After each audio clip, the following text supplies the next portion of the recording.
Hello, everyone, and welcome to another edition of Dead Box, where we talk about the Grateful Dead. We'll maybe pick like a live show or a live record, even a studio record, and talk at some length about it and how it affected us and how we feel about it. My name is Ryan, I'm Chris. and Chris. It's just Grateful Dead stuff all over the place, but I always love just the one Mm, big box, the Golden Road one. that's a good It's one. got. It's just fun to just see all the albums in together like that. Tons of Yeah. books, it's every Garcia you know Yep. book that came out. Dark Star. Yep. Kind of overviews. Long Strange Trip is a That's a good one. very readable. It really kind of carries the story through. But I really like this wonderful little encyclopedia of the dead. Oh, yeah. Um, and and so it's really good for just like looking up a song and so Yeah. it was Dark Star or Further Festival or when did Mars Hotel come out and just little blurbs, but it's sort of Yeah. a fun way to even before we came on the thing, I was just looking, well, what is this? What story does it tell about Bob Ware in 3 pages? And Yeah. Yeah. he's a rich kid and he was kind of this vagabond and Yeah. Dyslexia too. right, right, and Yeah. then which made it tough in school, and so Hmm. he was the class clown. But thank goodness he grabbed a guitar. We're going to talk this week about, well, it is like the 50th anniversary of, probably in my opinion, as a big time Deadhead fan or whatever, one of probably the best years because this was 50th anniversary 1974, so it was a year before the Dead went on hiatus, but it was also a year that they had toured a little bit with their Wall of Sound, which they had. I don't know how much you know about the Wall of Sound, but they had their sound engineer, Owsley Stanley, Crazy man. yeah, who'd originally funded the band through sales of LSD. Yeah. He wanted to develop a sound system that's just a phenomenal way of broadcasting any live band, so that wherever you were, you could hear them, and even if it was a mile away, you could still hear them. So it was a thing so gigantic and huge they had to move it around. They'd have several days to set it up and take it down. And so if you are near a computer, please look it up. It's pretty crazy. It's not something that you're seeing today at all, but it was a big thing in its time. So we have here a representation of one of those shows, and this is a new-ish release on vinyl, Dick's Picks Volume 12, and it is from, it looks like Providence, Rhode Island, and Boston, June 26th and June 28th. So, Dick's Pick series, I remember when these came out on CD. Do you remember when they came out on I CD? the first one, Bond one. Yeah. That's right. I really wasn't that connected to the Dead, so the combination of the first Dex Picks and hearing Here Comes Sunshine, Mm-hmm. and then getting all so many roads out Yeah. the little box thing, and I was saying, dang, these guys are better than just the two albums, Yeah. that I have. We'd have like the tapes, so we'd have the tapes, and then later on, everything became kind of digitized and streamed online. But it was cool to have the CD because it's kind of sanctioned by the band. Yeah. Dick Lotvala was originally a fan who became the keeper of the vault for a while, and he'd have these favorite shows that he would put out. Some of these are starting to come out on vinyl, Volume 12, which is really, it's a great show. So just to kind of look at it, it's not complete shows for this one, so it is two different shows. But I think the highlights for me is you always have China Cat Sunflower, I Know You Rider, which is a pretty great jam. Yeah. But if you were to ask any fan, if you go to further down, you have like a almost 45-minute jam out of a song that we talked about recently on our Wake of the Flood episode, Yeah. Weather Report Suite, which after that you get like a 21-minute jam, and then it goes into like 10 more minutes after that. Wow. So it's pretty crazy. The Dead of this time had the one drummer.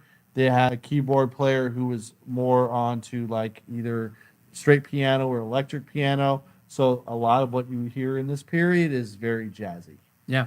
right? So have you heard anything from '74? Oh yeah, yeah, and I really like that era, 72, 74, a lot because of the piano. Yeah. Because they were able to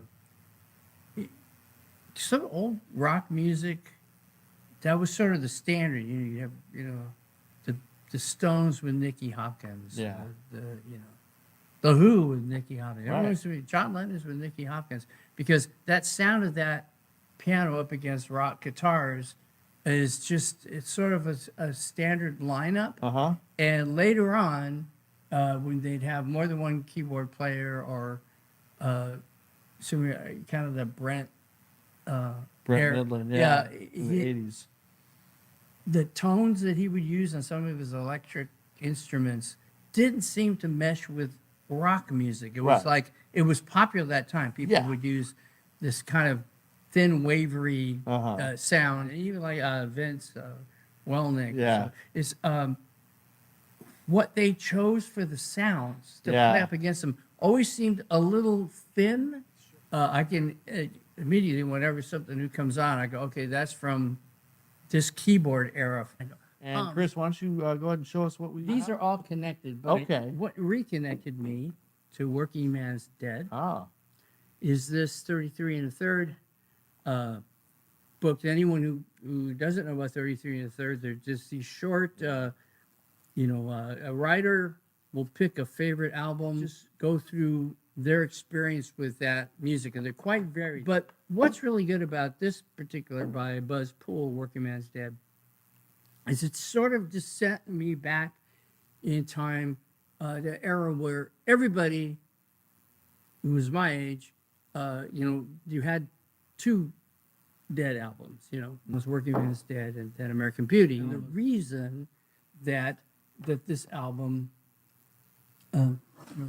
came to be, and they had done two albums, the first two. They'd done 3, so they did. And the Live Dead was counted. The Live Dead. Right. So they had the self-titled album. They had Anthem of the Sun, which was like a really kind of interesting pastiche of like studio and live. Mhm. Then they had Oxymoxoa, which Yeah. was like a very expensive, Experience. experimental and expensive, right? And so say, great, you've got signed to a record deal. Mhm. You're going to get this amount of money. Subtract all your studio time and Yeah. then sales and promotions, this and such. And, they realized that they really didn't make any money on that album. Exactly. And they said, okay, in order to save money, we can't go back to this experimental style of music. No. A recording for sure. Right. But he took it a step further and realized that, maybe there's just being a psychedelic experimental band wasn't going to be their path. Yeah. But no one expected this album to look like this, No. to sound like this. Like, this is the hit. This is the thing that launches the Grateful Dead in the public's imagination. Very cool, like how this album probably started that. I mean, before that, he was writing lyrics for them, but that Hunter Garcia thing really started probably Gels, with this yeah. one. Yeah.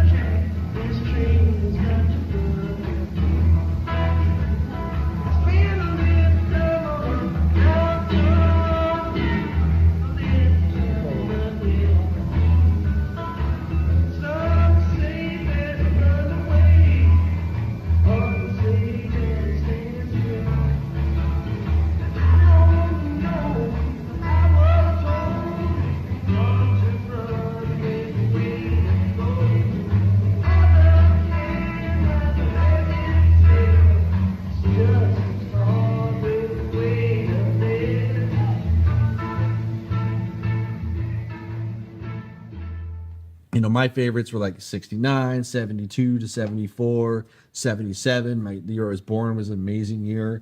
But it wasn't so much the studio albums. Right. I like some of the studio albums, but the Dead, as most people know, their studio output is a little inconsistent. So they have some like, of course, American Beauty, Working Man's Dead are just stellar. But we're going to talk about one today that actually this year it's I believe it's 50th anniversary. yeah, And yeah. it's in the box. So Okay. go ahead and pull that one out. It's called Wake of the Flood. Yeah, And so this was Scroll down there.